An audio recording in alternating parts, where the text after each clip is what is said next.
Hello guys, फिर से आपका स्वागत है हमारे चैनल नीट रनर्स में।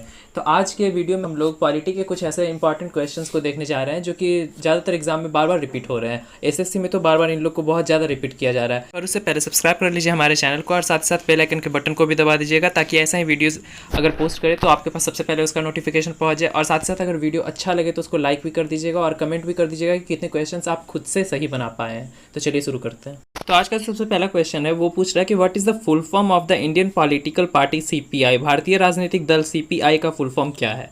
ऑप्शन आपके सामने है। तो इसका जो सही आंसर हो जाएगा वो होगा ऑप्शन नंबर सी, यानी कि कम्युनिस्ट पार्टी ऑफ इंडिया। इस क्वेश्चन भी इसी से रिलेटेड है। पूछ रहा है कि communist party of India was founded in. भारतीय कम्युनिस्ट पार्टी की स्थापना कब हुई थी?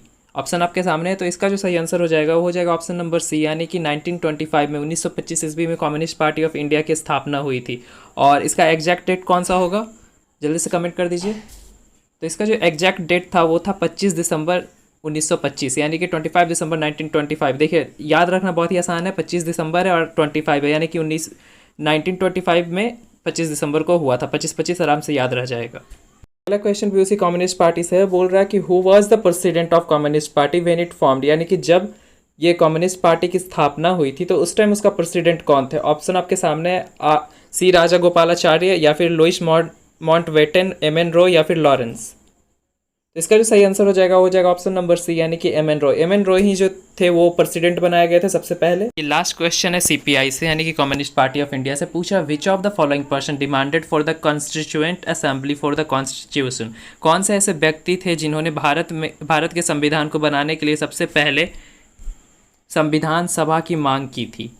कौन सा इसका ऑप्शन सही होगा? ऑप्शन आपके सामने है। तो ये जो क्वेश्चन है ये एसएससी में रिपीटेड क्वेश्चन है, एसएससी में बार बार पूछा गया और साथ ही साथ जो सीपीआई का फुल फॉर्म जो है वो भी एसएससी में पूछा गया है। ठीक है, तो इसका जो सही आंसर हो जाएगा वो हो जाएगा ऑप्शन नंबर सी, यानी कि M N Roy. M N Roy ही जो थे वो सबसे पहले संविधान सभा की मांग किए थे संविधान के लिए और साथ ही साथ उन्हीं को फिर प्रेसिडेंट बनाया गया था। देखिए ये चारों क्वेश्चन है, ये 4 पॉइंट तो क्लियर हो गए कि सीपीआई का फुल फॉर्म क्या है। तो कम्युनिस्ट पार्टी ऑफ इंडिया है। कब इसका स्थापना हुआ था? तो 25 दिसंबर 1925 में हुआ था। और साथ ही साथ इसकी मांग सबसे पहले कौन किए थे? तो एम एन रॉय किए थे और उन्हीं को फिर क्या प्रेसिडेंट बनाया गया था। इस क्वेश्चन पूछ रहा है कि in which of the following there is a possibility of the arbitrary rule.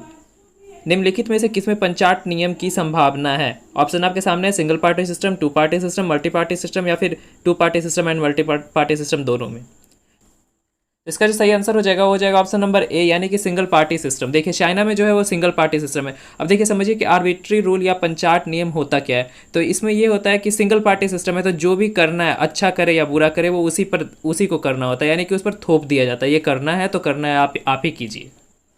तो ऐसे सिस्टम को हम लोग कहते हैं आर्बिट्री रूल। वैसा सिस्टम जहाँ भी होता है उसको आर्बिट्री रूल या फिर पंचाट नियम कहते हैं। देखिए नेक्स्ट क्वेश्चन पॉलिटी से नहीं है। पूछ रहा है कि which of these language is generally not spoken in the southern part of the India. Bharat की दक्षिणी भाग में आमतौर पर कौन सी भाषा नहीं बोली जाती है? ऑप्शन आपके सामने दिया हुआ है, तेलुगु, कोंकणी, मैथिली, मलयालम।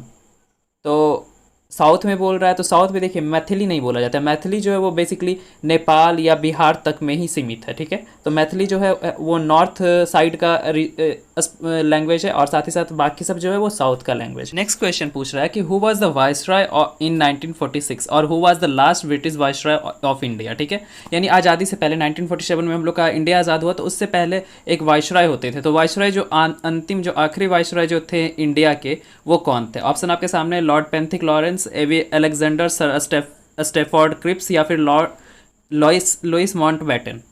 तो कौन सा ऑप्शन सही होगा? तो इसका जो सही आंसर हो जाएगा वो हो जाएगा ऑप्शन नंबर डी, यानी कि लुइस माउंटबेटन जो थे वो लास्ट वाइसरॉय थे। यानी 1946 में जो वाइसरॉय थे वो लुइस माउंटबेटन थे और वही इंडिया के आखिरी वाइसरॉय बने। नेक्स्ट क्वेश्चन बोल रहा है कि after the independence the first and the last Indian governor general of India was. India का जो first and last Indian governor general जो बने वो कौन थे?